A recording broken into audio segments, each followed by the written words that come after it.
सायाव जितुनिखि PIL खालामदों बिथांमोननि सायाव जों धिक्कार होयो मानो होनबा बिथांमोना जोंनि बर'नि साननाय हनाय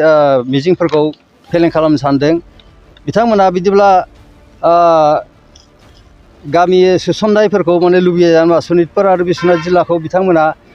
सोसनजानो लुगैया नामा आरो बिनिफ्राय 5000 जे मारटायार जालांदों बे आन्दलन समाव रुंसारि जालांदों मुंख्लं जालांदों बिथांमोनखौ मा बिथाङा रिहेबिलिटेसन होनो थाखाय गोसो गैया नामा गासिबो बिटिआर सुक्तिनि एकर्ड माखासेया दा बिथांमोना PIL खालामनाय लोगो लोगोनो बन्द जाजोबगोन बिथांमोना गावसोरनि बे जितुनिखि PIL खालामनाय केस होनाय बे केस होनाय हाबाफारिखौ उथायना लाफिननांगौ बिथांमोना जुदि उथायना लाफिनाबा जों सनितपुर जिल्लाल' नङा बिश्वनाथ जिल्ला आरो गुतै आसामावनो जोङो गोख्रोङै माने बिनि सायाव मुभमेन्ट जांख्रिखांनाय जागोन आरो बिनिफ्राय बिथांमोननि सायाव गोख्रों राहा लानाय जागोन बिथांमोननि सायाव धिक्कार मानो होनबा जायफोर माने साहित्य सभानि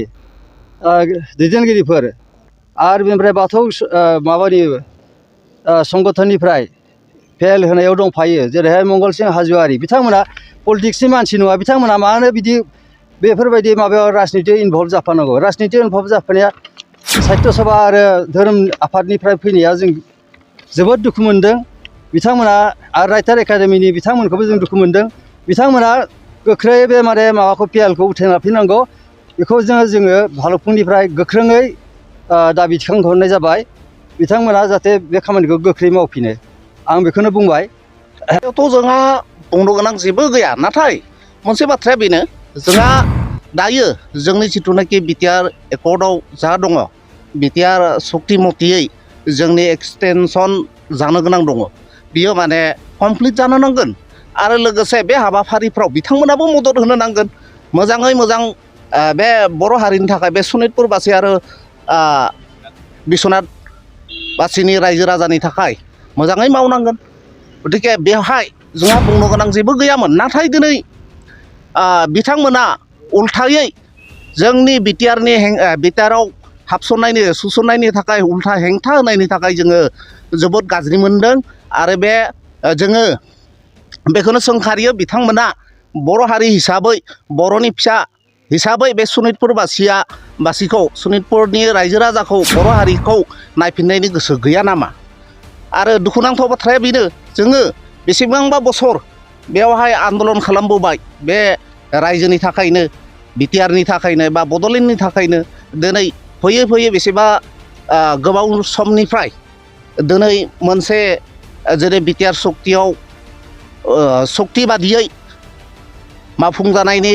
लामायाव फैदों बेवहाय हेंथा होनायनि थाखाय जोङो धिक्कार खालामदों आरो बिथांमोनखौ गोख्रों सोंखारिदों जाहाथे बिथांमोना बे केसखौ दिखोनानै लाफिननांगौ उथायनांगौ बेखौ जों गुरै खावलायदों बिथांमोना बर' हारि हिसाबै जुदि थांना थानो खाबु होआब्ला जों माब्लाबाबो गनायनाय नङा आरो जोङो गोख्रोंनिफ्राय गोख्रों सोंखारिनाय जागोन आं बेखौनो बुंनाय जागोन गोजोनथाव खौरां आसामाव थानाय बयनिख्रुइबो साबसिन सोलोंथाइ होग्रा मिरुफोरनि गेजेराव टेक बुस्टाराबो गंसे क'क्राझार जिल्लानि सिङाव थानाय CST फिसारि मावख'नि साखाथियाव थानाय खारगावआव बे टेक बुस्टारा दङ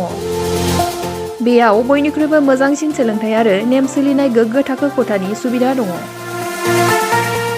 सारा भारतनि गेजेराव सायख'जानाय बायदि सोलोंथाइजों सोमोन्दो थानाय फोरोंगिरिफोर दङ टेक बुस्टाराव प्रफेशनेल जार्नालिस्ट आरो टेकनिकेल कर्सफोरखौ होनाय जायो 24 घन्टा रैखाथिनि थाखाय मोजां सुबिदा आरो टेक बुस्टारा नोंथांमोनखौ सौहैहोगोन नोंथांनि थांखिसिम